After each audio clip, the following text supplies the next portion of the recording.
Hi Kiwi, and welcome back to another episode of Pokemon Shining Pearl. We are picking up where we left off last time, which unfortunately is immediately following the untimely demise of our beloved haunter, Star Gecko.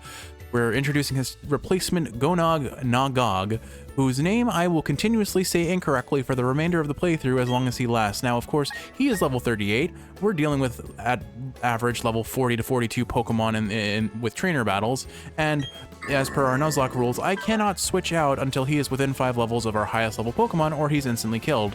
Now, I want to address the elephant in the room right away. He was caught on Mount Coronet.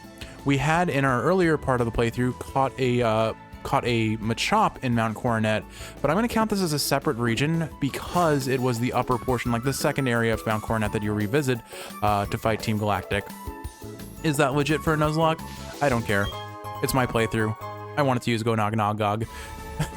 Mostly to see how badly I can say his name. These empty patches of grass are largely suspicious. I've gotten into the habit, after also the way the last episode ended, I've gotten into the habit of using my item finder a little bit more because maybe I'll find another max revive, although I'll need to catch a whole nother like 30 something Pokemon to be able to use it.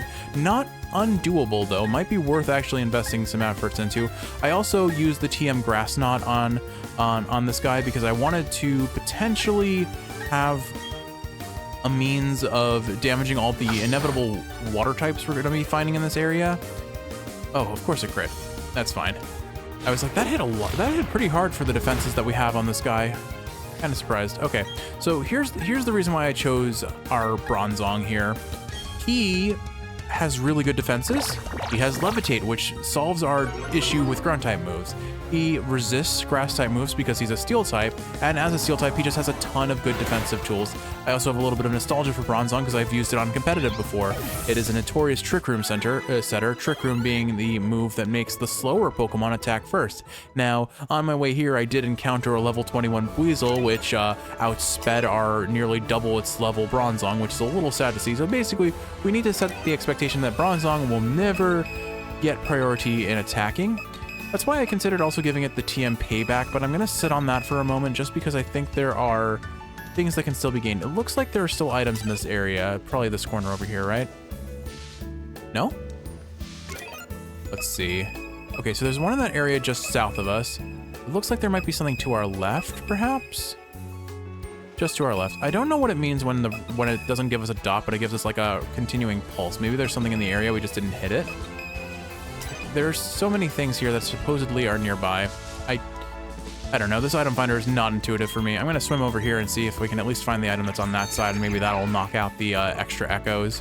I know this has been kind of a boring first 3 minutes, but why don't we go ahead and start talking about my plans for Bronzong. First off, I'm probably gonna toss some rare candies on him, just so that he can be relevant sooner than later. He does not have much in the way of attacking stats. He's a good defensive core, but he's gonna be lacking. But we can keep him alive with using healing items. He's got actually a higher attack than special attack because of his nature. His nature is giving him a fair boost to special defense at the cost of his special attack, which is a bit disappointing. But there are a lot of good physical attacking moves that Bronzong can use. Heavy Slam's actually pretty up there. Its damage scales based on your speed difference between Bronzong, who's a very heavyweight Pokemon, and the opponent. So it's not going to be a perfect move. There are definitely going to be niches where it's useful and niches where it's not. So I would like to have maybe a more reliable steel type move if I can find one. Is it in this upper right corner? Yeah, it's got to be there. All right. No, there it is. Oh, big mushroom. Yay, mushy! Kiwi, when Kiwi and I played over Omega Ruby Alpha Sapphire together, Kiwi always got really excited every time she found a random mushroom item, and it was so cute. So kind of unnecessary because the mushrooms I don't think did too much for you, but I can't but enjoy her love of the mushies. Because we both love cooking mushrooms together. They're one of our favorite. I guess, do mushrooms count as a vegetable? I don't actually know. Anyway, let's see. So rare candies, we've got 3 of them, which isn't a whole lot, but we could use every little boost to our base stats as possible. So we'll go ahead and give 3 levels to Gonognoggogg and get him a little bit closer to where his opponents are going to be. And we'll have to use a whole lot of HP items on him to just keep him from dying. That said, if he does die, we're kind of probably SOL in a bad spot because most wild Pokemon are usually lower level than the trainers you're going to be fighting in that region. If you were to become a good sailor, if you were to become a sailor, I'd make sure you'd make a good one. I'd sure make you a good one. Never mind, I'm not reading that again. This episode is going great, but I hope it's helping you fall asleep, Kiwi, as is its purpose. Sunnyshore's gym leader has been bored lately, I hear. Apparently there's been a lack of worthwhile challengers. Well, maybe I can change that. If I had to describe Sunnyshore Gym in a word, it'd be shockingly electric. Whoops, that's 2 words. Alright, so now we know we're going up against an electric gym. I completely forgot what type the last gym of Gen 4 was, so I think I have a picture of what the leader of this gym is like. Oh, hey there, Elite 4 flame guy. I think this is a fire type gym leader. It's a good thing I thought about needing something to counter fire types, right? So we better make sure Manny the Dude Buster survives to make it to this guy's challenge. What voice do we give this guy? He looks like a derp. Yo, fellow trainer! There's no masking that aura of serious toughness around you and your Pokemon. Oops, sorry, I should introduce myself. My name's Flint, I'm one of the Pokemon League's Elite 4. I like your sandals, dude. I just had an idea, maybe you could pull it off. It's about this city's gym leader. He's really lost his enthusiasm lately because there's been so few good challengers worth his time. He's so bored he spends all his time renovating the gym. And then the blackout happened. That sure didn't help lift his mood. You know where I'm going with this, don't you? I need you to give him a battle that's so hot it'll reignite his passion for battling. I'm counting on you, hotshot. Alright, thanks guy with an afro and sandals. I will never forget your name. Again. I will forget his name again. Alright, so Gonognoggogg is going to be in a rough spot for a while. We need to get him up a whole nother like 10 levels, which is not going to be easy when EXP share is just going to make it inherently difficult. I might have to just grind out some wild Pokemon for a while, but I'll do that off camera if that's the case. Oh, are we already in? We're already in Sunnyshore City. That was a... Oops. We're already in Sunnyshore City. This is a major part of town, a major port town. It's also the gateway to the Pokemon League. I didn't realize I was so close here. I thought there was more to the route that we were on. This city uses a lot of electricity, especially the lighthouse and the gym. They finally decided to turn all the roads inside to the city into giant solar panels. Sunnyshore is the Sunshine City, so the system works perfectly. I appreciate that idea because you hear Sunnyshore and you think probably fire type or water type gym, but they made it electric and I appreciate that. Wow, you're really cool. You even have 7 gym badges. I once dreamed of becoming a gym leader. Oh, though that dream never came true, I got to live with Pokemon all this time. It's been a blessed life. Sunnyshore City is situated on a narrow spit of land bordered by the sea and mountains. To make up for the lack of space, the city built solar panels to provide power and uses roads. It's a place where nature, Pokemon, and people are as one. I can definitely feel that I have recorded. I'm approaching my 2nd hour of recording, so my voice has been through the ringer and will continue to be through the ringer until this episode ends, it seems. We'll probably at least get to take a gym leader on, but that is actually not great. Bronzong doesn't resist. Unfortunately, it used to be that, no, actually, that's not true. I was thinking steel types resisted electric, but I think it's the other way around. Electric types resist steel type Pokemon. The gym leader uses too much electricity. He needs to think about the city's power needs, too. Vista Lighthouse, the beacon that lights Sinnoh. Let's check out the lighthouse first. I think what I will have to do, unfortunately, is probably cut out a section and just grind a bit in the wild with Gonognoggogg if I even want to have a chance at fighting. Oh, well, I'm pretty sure that, well, I didn't mean to go on the elevator. That's unfortunate. I'm pretty sure I see the gym leader there anyway. So before we progress narrative, since I have accidentally retaken the elevator, we'll come back to the lighthouse before we go challenging him. I want to say his name was Volkner, but I could be very wrong about that, but he is. I did remember his character art correctly. He's kind of got like a green suit and jumper pants. Is he Betty's dad? I don't think he's Betty's dad, but he looks like he could be Betty's dad. I found a Thunderstone. I will not use that Thunderstone. I have no one who could use it. And if I ever got an Eevee, it wouldn't be a Thunderstone that I'd use on it. In this generation, Gen 4, Espeon and Umbreon are probably the best options. None of the other evolutions really stand a ghost of a chance, although I could make an argument for Vaporeon, but Umbreon's probably a little bit better. Is that glaringly bright and cool thing you have? It's undoubtedly a Poketch. They're awesome, yeah? I got okayed by the Poketch company to develop original Poketch apps. Here, you're a trainer, aren't you? Can you do me a favor? You've got Pokemon with different natures, right? May I see them? Sure, bud. What am I in the mood to see now? I'd like to see a Pokemon with a serious nature. I am not going out of my way to use the PC just for this guy, but if I have one that's in this party, I'll consider it. Let's see. Careful, calm, brave, hardy, mild, docile. Nope. I like the idea that Manny the Dude Buster is docile when he has just committed so many. I mean, his real name was Manny the Deathbringer, so he's the docile Deathbringer. That's funny to me. Anyway, I think this episode's gonna be a lot of mostly just dialogue, unfortunately. That giant rock, isn't it actually a Pokemon?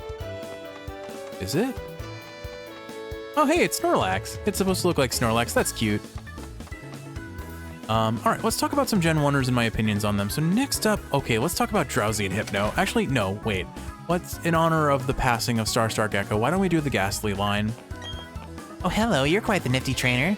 My husband's a sailor and he's off working somewhere far away. I long for the day he comes back to me. All that waiting every day just gets to be very boring, though. I know, how about you visit me and I will tell you stories every so often? Sure, that couldn't be like, my husband's away, I'm bored, come visit me, Mr. Child. Starting tomorrow, please visit and I will tell you some of my stories. All right, I don't remember what this person did and what their relevance were.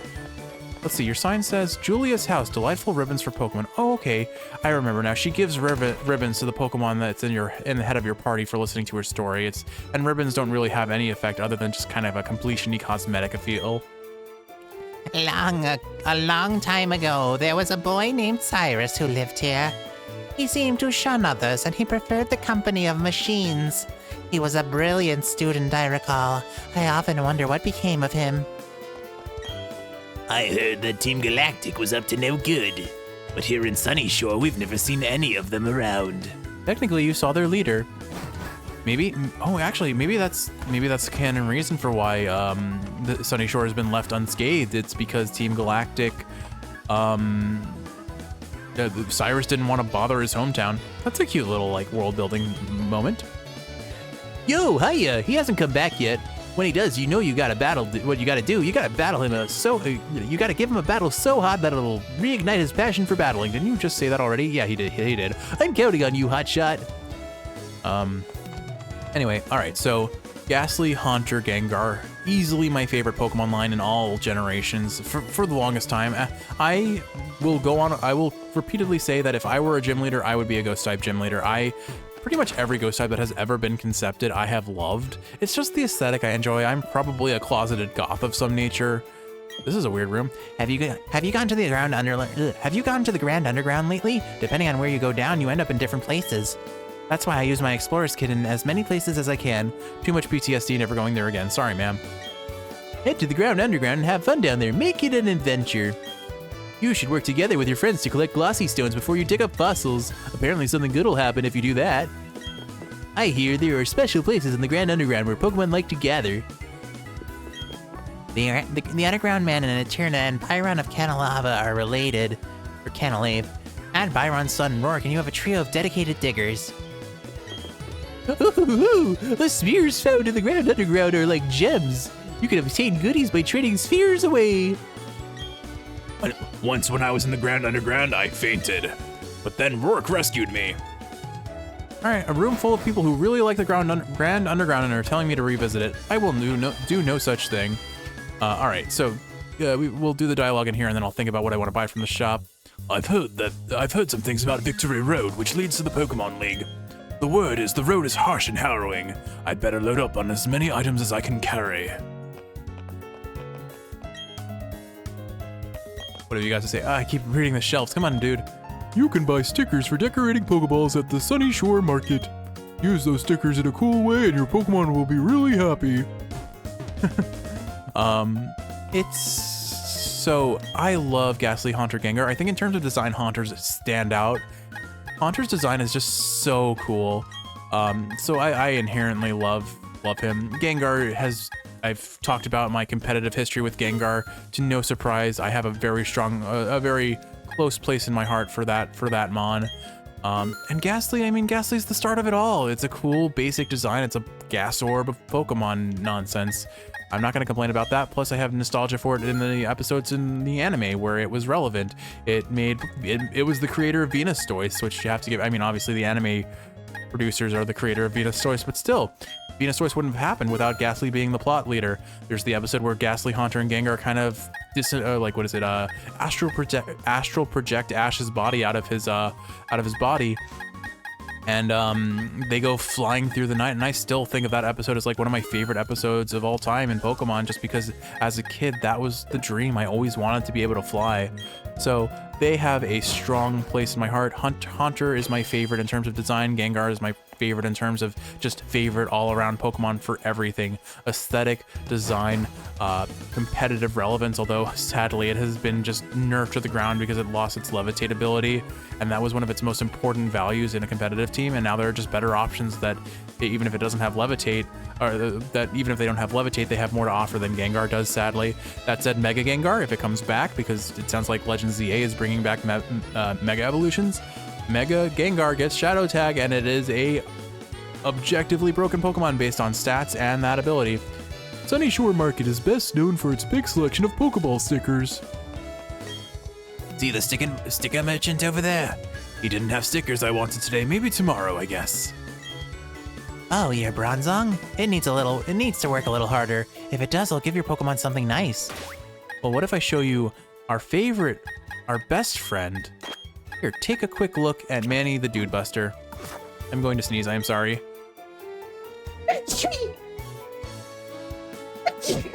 Ugh, gosh, I have been so sneezy ever since we started cleaning the house. Oh, your Gastrodon? It worked stupendously hard, didn't it? As its reward, please give it this effort ribbon. Hooray, it's a cosmetic, completely not relevant sort of thing. But Manny deserves his ribbon. He came back from the dead. Please allow me a little of your time, if you will. You won't regret it. Welcome, may I help you? I'm here to buy. Let's see. All right, you're just stickers, which I guess I was told about. I'm not gonna play too much with ball stickers right now. Do come again. Do come again. All right, so we need some sort of action to this episode, right? So let's just see what's up here. Oh, hey, Jasmine from Gen 2. What? That's the Gen 2 gym leader. Steel Gym. Yep, that's Jasmine. My name is Jasmine, and I'm a gym leader. Oh, I'm sorry, I'm not the gym leader of this city. I'm a gym leader in the Johto region. It would be nice if you knew about the Johto region. Oh, if you don't have the city's gym badge, you'll be forced to turn back. Okay, she's warning us not to go surfing up this way to the Pokemon League. All right, so I guess let's go talk to, I'm gonna call him Volkner until I'm proven otherwise.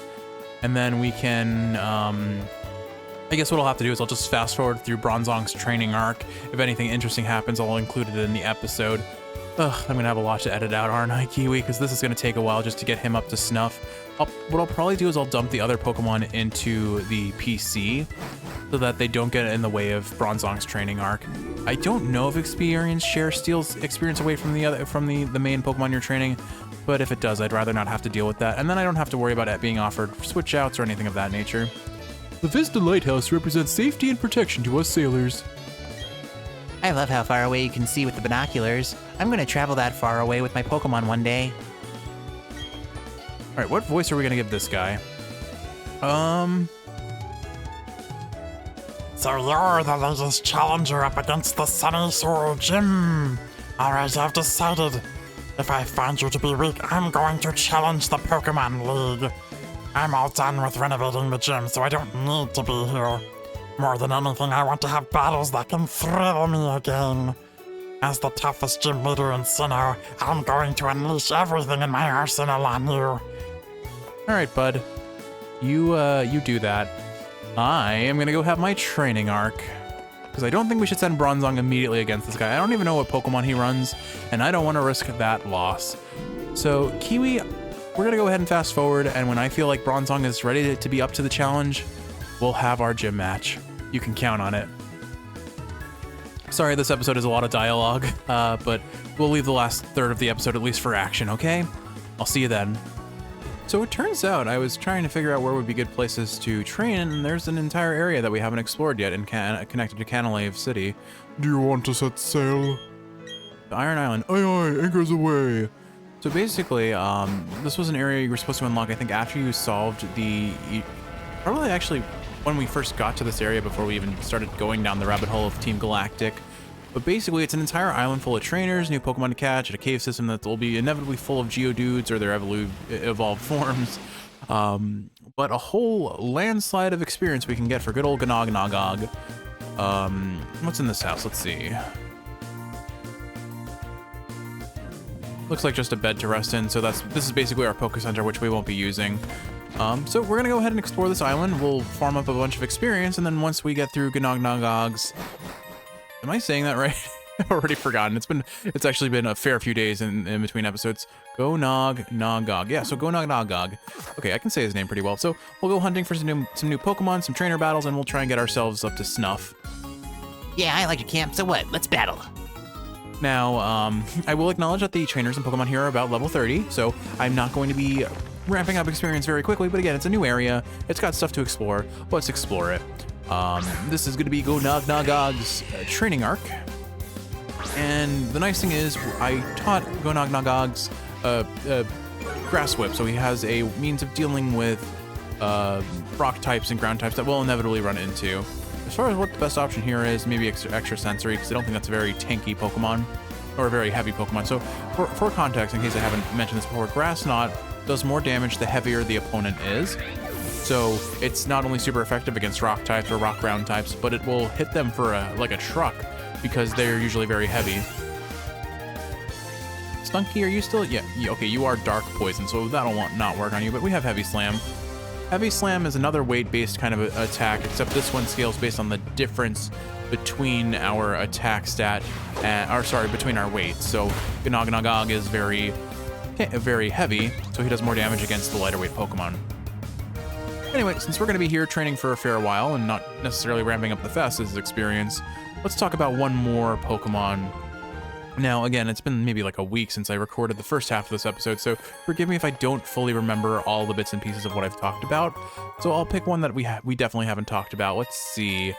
Let's go Magikarp Gyarados, because I mean, I feel like Gyarados is just a classic Pokemon. It is such a cool design that I think I mentioned in a previous episode, I had the paperback Gen 1 Pokedex, which kind of was literally a Pokedex, an encyclopedia of various Pokemon facts, average height, weight, that sort of thing. At least I believe it did. And of course, like what moves it learned and that sort of thing. And so the text about Magikarp was probably its original Pokedex entry, but I didn't know at the time, that Magikarp Magikarp follow kind of the Carp legend, where they swim up waterfalls to then transform into dragons. And as a kid, I thought that was the coolest bit of lore. Like, what other creature could turn into a dragon by doing that? Hey, look, it's a Quipplecore. So I am gonna invoke my, what's it called? I've already caught my species clause, so we already have a Quipplecore. I don't need another Geodude or Graveler, since I've already been offered, like, now this is number 9, I think. And I think I've made it clear I'm a little frustrated by the fact that this is like the most common Pokemon in the game, or the most common evolutionary line in the game. They're also gonna be annoying to run into in the wild just because they have, what's the word? They can have Sturdy as an ability, so they might take 2 hits just to knock out, which is really annoying because I want to conserve my PP as much as possible. I believe we also had a Zubat, right?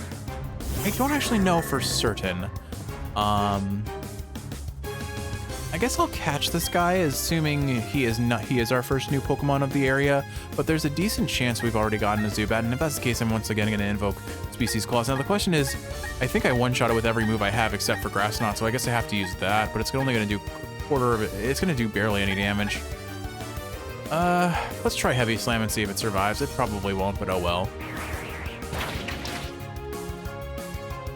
On the other hand, that Golbat does next to nothing in terms of damage against us.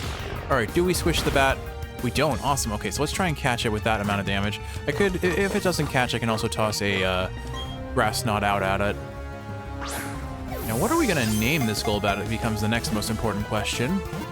I mean, Cave Herpes and Cave Syphilis are the classic names, but I feel like I'd rather leave STDs out of the video if I can. So, that does beg the question, what's a good name for a Golbat? Okay, let's hit it with a Grass Whip and see if I can weaken it a little bit further. It seems very committed to trying to use Poison Fang against a Steel type that has no effect from that. Oh good, it remembered it has Air Cutter. Not that that does any more than 1 or 2 damage, but still. Alright, well, while we're whittling down this Golbat, let's see. Yeah, I knew it. We're doing next to no damage with that Grass Whip. It's kind of a waste. Let's use Dusk Balls then. I have a fair number of those, and they have an increased catch rate in caves. Alright, right, so Magikarp. I also love Magikarp.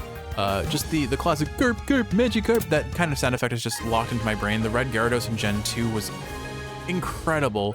The introduction to shiny Pokemon, but just the story behind it. A Pokemon that was experimented on by Team Rocket to the point it got so mad it transformed into a red-skinned color is really cool. A little bit of oh, my controller just died, Kiwi. That's awkward. All right, there we go. Never doubt for a second that I am not the pinnacle of professionalism with my recording setup. Golbat, once it starts sucking blood, it does not stop until it is full. It flies at night in search of prey. But all right, we got new batteries, and now what is our nickname going to be? All right, Tum to Mouth. There we go. Welcome to the team, Tum to Mouth. Now, if we've already caught a Zubat as a first encounter previously, then great, we can just ignore him and I'll catch something cooler. Hopefully there's something cooler that I can add to the team. If not, oh well. So, okay, Magikarp, I mean, I've made it clear I have a Magikarp named Samurai Jack every Nuzlocke, just out of principle. It's just kind of like I don't know if I'd call it a running gag, but it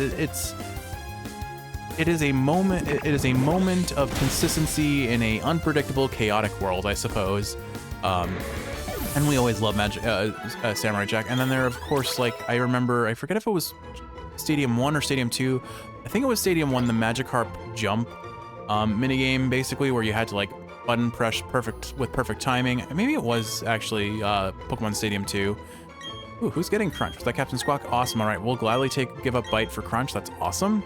That'll be a fair bit of extra damage for him. Crunch has it basically has double the base damage of Bite, so it's a huge upgrade. Plus it has a chance of lowering your opponent's defense, whereas Bite had a chance to flinch, which is also pretty solid, but it's only 10% chance, and I think Crunch has like a 30% stat drop chance. I'm gonna go ahead and use a Super Potion, maybe a little bit early, but no, 37 is pretty good. Alright, so we'll do this trainer battle, and then we'll probably call it a day for the episode, assuming I have got enough time. This place is boring. It will be something to let's battle. It'll be something to lighten up this boring picnic with. I kind of miss what her first line is, so I improvised a little bit here. Okay, so what else? I mean, competitively speaking, of course, Magikarp has no relevance, but Gyarados? Gyarados was a competitive monster for many generations, especially after more so after the physical special split happened, because Gyarados had a really high attack stat, not much in the way of special attack, but water type moves, of course, before Waterfall became a physical move, was always special. I think I'll go ahead and hit this with Extra Sensory. So certainly Gyarados gets Intimidate, which is an amazing competitive tool. When Gyarados switches out, it lowers the opponent's attack stat by 50%, which is significant to say the least. And then it's typing, yeah, electric type moves are super common, but we saw with the Cyrus battle that you can, after Gen 4, you could equip Gyarados with a Wakan Berry to tank out an electric hit potentially. So there are several instances where Gyarados can be super viable competitively, and its base damage, again, is nothing to laugh at. Waterfall does a ton of damage, it can get Crunch, it can get a decent flying move in the form of, I don't know what they actually use for Gyarados' flying move. Maybe, I mean, Aerial Ace, or I doubt it can learn Brave. Brave Bird doesn't make sense. I'm pretty sure it can't learn that, but still, it has some decent options afforded to it. And more so than anything, I mean, it has a pretty variable move pool. It can learn Earthquake to counter electric type moves, so that's always what's the phrase? Something in its corner, I suppose. Personal connection, I mean, of course, the Nuzlocke, but I have actually won a competitive battle with a Magikarp. I had a Drizzle, I used Drizzle Toad, so a Polytoad with Drizzle to set up the rain.